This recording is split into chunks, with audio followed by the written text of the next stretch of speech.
Bonjour. Avec l'aide à l'Église en détresse, j'aime à évoquer un centenaire qui vient de se vivre en Chine. Il s'agit des 100 ans de la consécration de Notre-Dame de Chine à Szechuan, située à environ 35 km de Shanghai. C'est en effet le 24 mai 1924 que les évêques de Chine ont consacré le pays à la bienheureuse Vierge Marie sous le titre de Notre-Dame de Chine, Reine céleste du peuple chinois. Un an après cette consécration, la construction d'une basilique dédiée à la Vierge Marie a commencé au sommet de ce site. Depuis lors, elle est devenue un lieu de pèlerinage populaire pour les catholiques, comprenant plusieurs églises ainsi que la basilique mariale.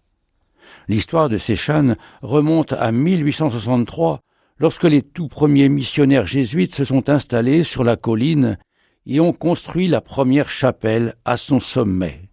Lors du massacre des missionnaires et des chrétiens chinois convertis à Tianjin en 1870, le supérieur des jésuites de Shanghai se rendit à Szechuan et fit une promesse à la Vierge Marie. Si le vicariat est épargné des attaques, nous construirons une basilique et exprimerons notre gratitude pour la protection spéciale de Notre-Dame. Miraculeusement, la région a été épargnée du massacre. Chaque 24 mai, la fête de Notre-Dame auxiliatrice a été désignée par le pape Benoît XVI comme la journée mondiale annuelle de prière pour l'Église chinoise.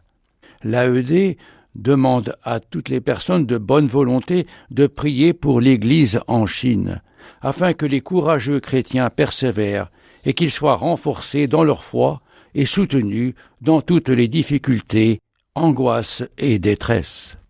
Car dans l'ensemble du pays, ces difficultés demeurent aujourd'hui insidieuses. Les nouvelles technologies sont au service de ce contrôle. Elles consistent en des mesures administratives qui restreignent considérablement la liberté des citoyens, et en particulier des croyants, étroitement contrôlés. Mais n'oublions pas que la persécution consiste également en une discrimination subtile envers ceux qui adhèrent à une religion, dès lors qu'il s'agit pour eux, par exemple, de chercher du travail ou d'agir dans la société. Ils sont écartés des postes de responsabilité. Leurs promotions professionnelles se font attendre plus que pour d'autres. Les organisations religieuses doivent demander sans arrêt des permissions avant de pouvoir mettre en œuvre leurs activités, ce qui, au passage, favorise la corruption des cadres qui délivrent ces autorisations. Les médias sont tous sans exception entre les mains du gouvernement, et celui-ci a à cœur de former de nouveaux citoyens indemnes de ce qui est considéré comme des vieilleries de l'ancien système dans les religions. Malgré les restrictions imposées par l'État et la surveillance des milliers de pèlerins affluent à Szechuan chaque mois de mai pour prier la Sainte Vierge. Leur dévotion et leur foi inébranlable témoignent de la force durable de la communauté catholique en Chine, non seulement pour ce temps fort du mois de mai chaque année, mais bien sûr chaque jour. Puisse cette même foi continuer à inspirer les fidèles du monde entier. Plus d'infos sur aed-france.org. À bientôt.